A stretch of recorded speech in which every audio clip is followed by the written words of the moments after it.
We're speaking to you live and direct from Mexico.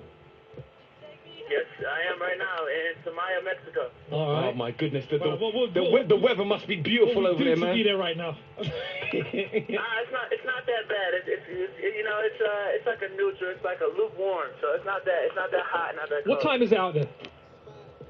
It's about 10 o'clock, 10:30. Okay. Yeah. Oh, okay. Okay. Nice. So, firstly, If you can just introduce yourself to some of our listeners who might not know who you are, who've been living on the moon, but just so they know who we're speaking to. All right. Well, I'm Jay Leon Love. Currently 9-0, a middleweight prospect. From Detroit, Michigan. Me. I'm here in Samaya, Mexico, training in the camp of Antonio Margarito. Yep.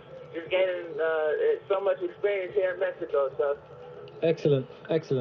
So Jay Leon, sorry. What one of the things, or one of the titles that you've been described as, is the future of middleweight boxing. You want to tell us more about that and how you feel about that title? Yeah.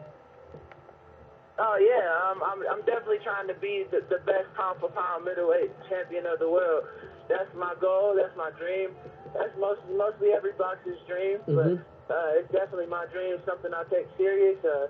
Something I'm gonna accomplish. Yeah. So just being the world's best boxer, one of the world's best boxers. Brilliant, excellent. Also, so you're kind of early in your career. You've had 9 professional fights, 9 wins, 6 KOs. And I actually watched your first fight online, where you had a first round KO against your opponent. Quality fight. Nice early night. a job well done. Yeah, early shower while the water's still hot, you know. Yeah, very early shower. Right. Yeah. And then also I watched your last fight, which went to a decision. And so in terms of you started with banging someone out, and then your last fight obviously going to a decision. How do you feel your progression is going? It's great. I'm moving up in competition, so that's always good. To knock people out is great. It's a great feeling. It gives the people they want to see. You had 80. Sorry to cut. You had 80 amateur fight, over 80 wins in your amateur fight, in your amateur careers. Yeah, I had about 100, a little over 100 amateur fights. That's a lot of fights. That's a lot of fights, isn't it? Yeah. So it's great, man. I love what I do. Boxing is my life. Outside of boxing, I'm a lot of fun. You know what I mean? I'm very silly. I got a good personality, but. Boxing is what I love. When it comes time to box, it's nothing but serious. I read somewhere, Gillian, and you can maybe correct me on this. Did you do some modelling with Kate Moss? I actually did do some modeling. Research team, boy. We got a good research team here. Yeah, shout out to Samara. So what was that? Talk us about that then. Let us know about that. What happened there then? Well, Kate Moss and the famous photographer Bruce Weber had came to Detroit, and they were doing something on historical places. And so they came down to Detroit Crunch Gym, and where I happened to be training during the time, and I didn't know who she was at all. I was just being silly in the gym, messing with people like I normally do, and they liked my attitude, they liked the way I looked, so they asked me to take some pictures with this lady. Wow. And I didn't know who she was during the time. Wow. And then you found out after? Oh, yeah. Actually, I had took a couple of photos with her, and people updated me on it, like, hey, who you taking pictures with? Kate Moss. And I'm like, Kate Moss, who is that? You know what I mean? But like the best, one of the biggest models all over the world. And I was like, wow, this is crazy. You know what I mean? So it was a good experience and a great opportunity. Okay, can I just say something? You mentioned that you were training at the world famous Crunk Gym. Were you trained by Manuel Stewart? No, I wasn't. I was actually trained by his nephew, Javen Hill. Okay. Who's another great trainer out of there. But just guided by the whole Crunk family, Emmanuel Stewart, his nephew, and the rest of the team there. Okay. Of course, have you seen the great man himself in and around the gym still, Tommy the Hitman Hearns? Oh, yeah, tons of times, you know, tons of times I've seen him, man. He's still a great guy, a very humble individual. So, you know, I learned a lot from being around him. I learned a lot from being around the guys there at the gym. So, a great family. Who are the middleweights of the past that you maybe looked at their boxing style or technique and thought, you know, you take a little bit of some of that what they got and, you know, put it into your game?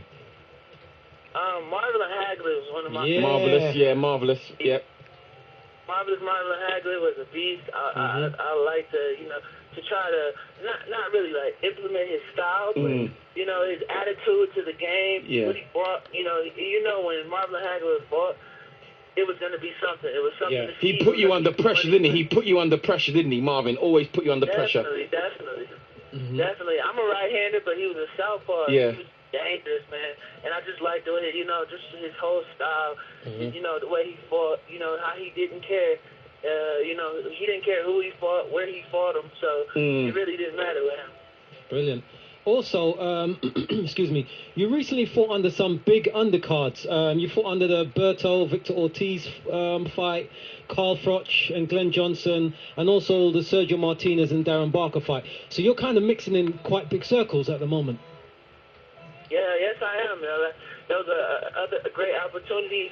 Carl Froch, you know, big name. Yeah, Carl Froch, yeah. Man, and his whole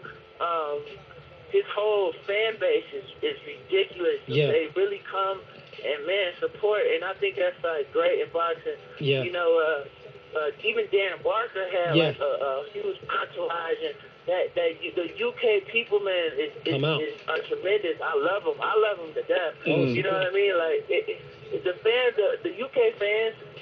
You know, boxing wouldn't be the same without them. You know what I mean? They really help out boxing. They really, you know, put boxing on the map. You know, they have a lot of great fighters in the UK. Yeah. But just the fans, man, they really, you know, it doesn't matter who.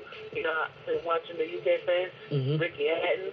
Yeah. You know what I mean, and things like that. And man, it's just tremendous. The atmosphere when they're in the building, and the drums, the noise they bring, the carnival atmosphere. It's crazy, man. So just to experience that, and you know, and I even, you know, grabbed a few UK fans, so that's always great. That's huge. Are you on Twitter or anything, so you can give out your Twitter address and people can follow you? Oh yeah, definitely, man. And I always write back to any and everybody. You can follow me at 2012 at 2012JLove at twitter.com, or you can just write me on Facebook at JLeonLove, J'_Leon, last name Love, LOVE. Nice one. Great name, that is a great name. It's a great name, innit? Can I just also just gonna ask another question? I know you're sparring at the moment. Excuse me, with Antonio Margarito. Huge fight coming up against Miguel Cotto. How are you finding that sparring with him? Because he's a huge name with a huge history in the game. So how are you finding that? And are you learning a lot, picking up a lot of stuff, or are you taking a few shots? Man, you're definitely going to take some shots. You can't get away from it. You can't hide from it. You know, but I'm a sponge right now, soaking up as much experience as I can. Okay. You know, it's very good sparring. I'm not here getting my butt kicked or nothing like that. But you know, it's very good sparring, and I'm here learning from, you know, you even have Brandon Rios here, the WBA champion, lightweight champion. Watching him train, just watching these guys train, you know, you see what it takes to become a world champion. You know what I mean? And to be that world-class fighter. So that I'm just, you know, watching and learning as much as I can. Well, listen. First of all, Jaleon, if you ever come to London, make sure you come and check us out. We'd love to get you back on the show. And when you're champion, when you're world champion, will you remember us and come back and talk to us on the show again? Oh, man, most definitely. Love that, man. That's the right answer, nice one. Great answer. All the best, man, Jaleon. Have a great weekend and keep up the good work, and we'll speak to you real soon, Jaleon, yeah? All right, sounds nice good. One. Thank you. Thank you very much, man. Thank you. Another boxing exclusive, Jaleon Love, their middleweight champ on his way up. Big shout to Samara again. She is definitely easily the best boxing correspondent we've had on the show. Without a doubt. The one and only. She's the only one we've had on the show, that's why. No, she's amazing, she's brilliant. And don't forget, you can follow Samara on Twitter. We've got the second half kicking off, Jay.